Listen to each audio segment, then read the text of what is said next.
Hey guys, what's new comic book? Today we're talking about Justice League issue study. It's the first part to Justice League Doom War Begin to this? Yes, the first part to Justice League Justice Doom War Part 1. So the first part of the Justice League and the Doom War. Justice League and the Doom War. So let's jump into the first issue and figure out what's going on. Because this book has been amazing. It's like Scott Snyder and James Tynion IV have been the writers on this book. Sometimes I think they're both working on it. I know sometimes James Tynion IV does issues, sometimes Jeff, but they're both like so good. It's like, and this book is so awesome. It's like it feels like what you want for Justice League book. Like it's a big like event. Where I feel like, in my opinion, like Justice League should be a big event stuff, but I don't think it needs to be every issue needs to be a big event. In my opinion, I think it should be this big grand thing, but they do these big grand things. But it's not against them to do like have issues where they don't do that. They don't need to do that every issue, but this one is like a giant story with like continuing through. And once in a while you get read all the stories or little things, so it's like not complaining. But with, like the one with Superman, that's where I fixed the moon. Something that was fun. But yeah, let's jump into this issue. Let's talk about the past. We have Justice Doom War Part 1. Starts off with Lex Luthor, and he looked like he beat the Justice League. He looked like he killed Superman, and beat like Hawk Girl, Wonder Woman, Batman, like a bunch of Justice League. Green Lantern comes in, he beats him pretty easy. Flash comes in, he beats him. And he rapidly turns Flash to a baby. Well, I'm like, oh shit, that's kind of... Jesus, you're that powerful. Jesus, this turn you can turn... Then we have the people in the Hall of Justice. We have the Monitor, the other guy who is the Monitor. We have the other guy who's with the Monitor, who's also the son of the main villain, who... they are like the brothers, or whatever, the sons of the... Whoever... I'm forgetting her name. If I can remember, of... Perpetua, or whatever the mother thing who Lex Luthor has on her side. To hurt them and the rest, Dorman and the rest of Justice League are here. They're kind of like, we're the last line of defense, to stop these guys. And then like they come in, like Luthor and his army, like an army. Amazing comes in, it's like, oh, and then it cuts to Starman. It's like, this is what's gonna happen in a couple of days. We're gonna be screwed. We need to figure out how to stop this. So they try to stick to it again and figure out a plan.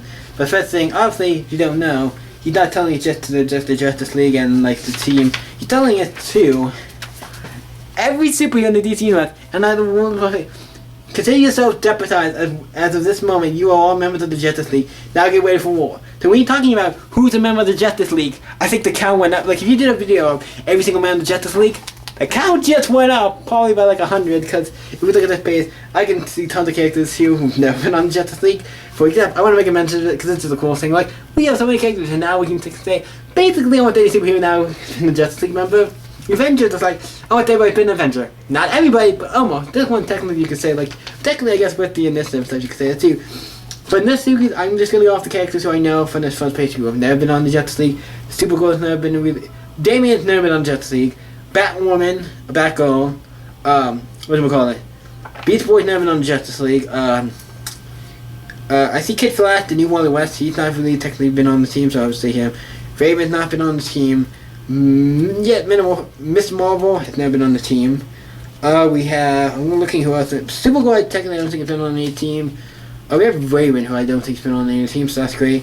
The new Adam, who I think he has not been on. Yeah, he was on just 3 teams, but can't really use him. Shoot. Mr. Terrific has been part of the Justice Society, not Justice League.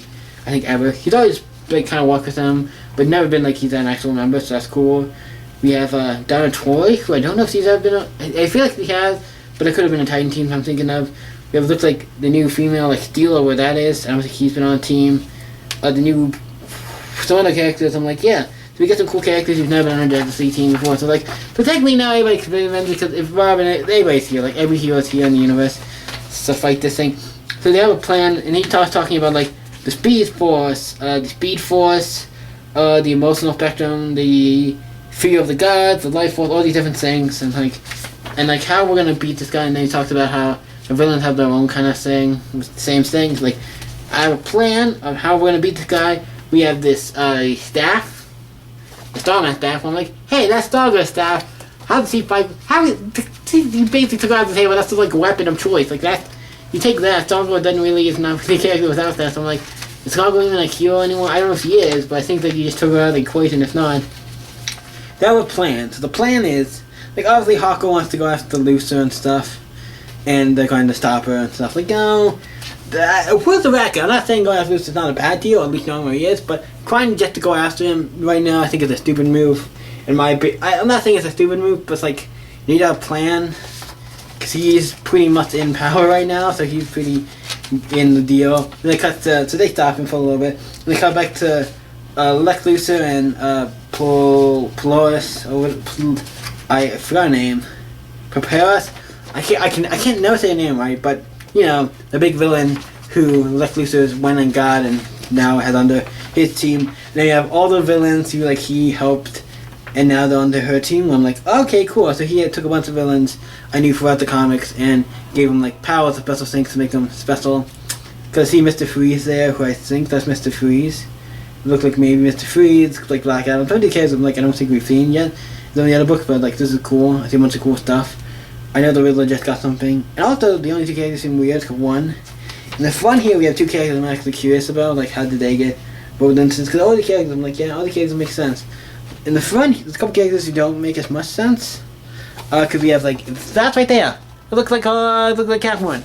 I don't know if she would be a part of the villain team. I definitely do not think so. Same with Harley Quinn, because I thought Harley Quinn was more like an anti-hero. Those the other two seem a little weird. Lobo, I bet he could have gotten on the team because of money stuff, even though he did work with like Superman stuff.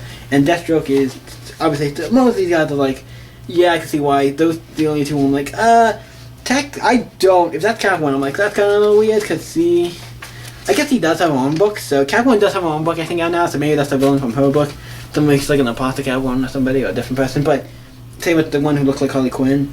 I've never seen Harley Quinn in that costume, but that has all the colors and stuff make me think Harley Quinn.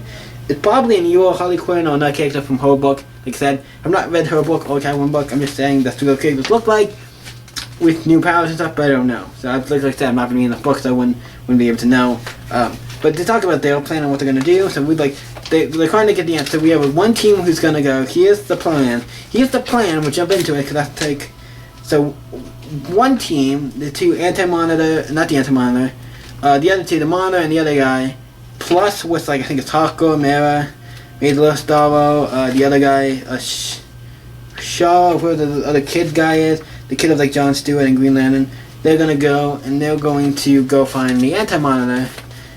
And then the rest of them, and I think Starman's going to go with them as well. And then like we have two teams going into the past. One team going into the past and one team going into the future. They get these pieces of the totality. They're going to help save the day. Obviously, two teams go in. We have I think I can't look at the teams. Flash and Green Lantern go to the past. John Stewart, Batman and Superman want to win. The Trinity goes to the future. I'm like, okay, that's cool. But obviously, after they go in, somebody comes in and tries to fuck it up. Basically destroys it and kind of fucks them up. The plans are. So then we see Flash and John Stewart go to the past, and we see all these things, because there's like they've already been there or something. So obviously stuff started happening. Then we jump to the future. We see Superman, Batman, Wonder Woman land, and they start fighting. They see a really giant like robot that has the sign of totality and stuff on it. So they got to get away. And then some people push them out of the way and just kind of save them from that kryptonite blast. And we find out, and this is cool, my name is Kamandi, the last boy on Earth. I'm like, that's a cool weapon. We have him, and then we have some tigers, and obviously we have this dog character, or whatever character who's also part of the Kanani series. I'm like, that's cool. And I can see the tiger walking with him under these circumstances. I'm like, yeah, it doesn't matter. At this point, it's like, yeah, no, it doesn't matter. We're here to help. I'm like, that's cool. We get Kamandi. I'm like, that's cool.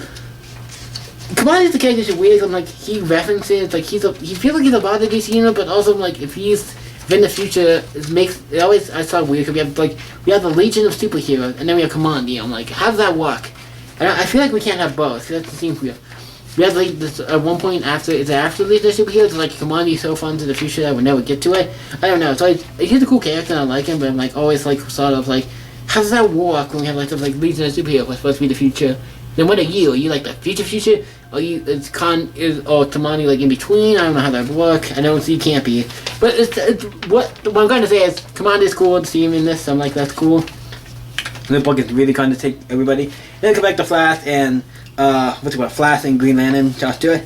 And we see somebody, like, go by him who looks like a beast and a green ring of, like, fireworks about it. And we find out this is the thing that we all knew was coming. We get the Justice Society back, baby! Yeah! The final page, like, next, Worlds of War. I'm like, if anybody knows, I'm a big fan of Justice Society, and I've been waiting for them to return, because they're one of my favorite. I like them a little more than the Justice League. I'm gonna say that. It depends. Like, I like Justice League National, that's one of my favorite Justice League books. This one is probably, like, maybe my second favorite Justice League book of all time. Justice League is my second. The new book, this book by Scott Snyder, is my second favorite Justice League book. Justice League Assassin is like my favorite. And then I think after that, I think it's Justice Society or just again. I don't know. But like JSA, if anybody knows, is one of my favorite comic books of all time. I love the JSA. I always loved them. I love their like designs, everything about them. I enjoyed it. I like how that's where the book ends. It's really great. I enjoyed it. And just we get. I also want to do a roll call of what Justice Society members, just so we know. We have Jay Garrett Flash, obviously, who we've already seen before. And I'm surprised Flash doesn't know who Jay Garrett is, because we did see him at the end of, I think, the button or something, so I don't know how he doesn't know about him. At least in somewhat. Like, at least I've seen him before. Hey, we met, da-da-da. We also have the original Starman, was cool. We have Wildcat. We have the Dr. Fate. We have Owlman. Man. We have Carter Hall Hawkman. We have Sandman. And then we have Green Lantern, Alan Scott. And then we have the Atom. At least this guy, the original Atom. I'm like, okay, other than really, I'd say Hawkman and Dr. Fate, anybody else I don't think is alive or around. Because Hawkman is obviously a character and Dr. Fate's been like causing all kinds of fucking cray has you saw with all the magic shit if you read Justice League Dark. So yeah, but it's a good book. I like it ends, and I like how you ended with the Justice Society not Kamandi. Kamandi would have been a good ending too, but like since you have two characters in the past and the future, I'm like, makes sense. I enjoyed this book. So what do you guys think of Justice League City? For like with the Kamandi and Justice Society, I want one to make me put it higher, and that does help raise it. But I'm like, I don't know if it's raised because of that. Cause what else happened? I mean, it shut up a lot of stuff. This book is great. I gotta give it a 10. Just like I said, this particular, I enjoyed it. Obviously, I know it left off with the 2 cliffhangers, so I'm gonna make probably the next issue even better. But I enjoyed this issue. This book is one of the books for the most part I enjoy. I thought this issue was great. The beginning of it, so like we're doomed, and they do a lot of explaining about what's happening, and they set up this arc. I'm like, it's great. I can't say anything bad about this, so I gotta give Justice League Dark a 10. What did you guys think of Justice League? And I just said Justice League Dark there. I meant Justice League. What do you guys think of Justice League? Issue 30, let me know in the comments below. I'll talk about it. This Scott Snyder stuff has been great. You guys can always stay up again. See you next week, guys.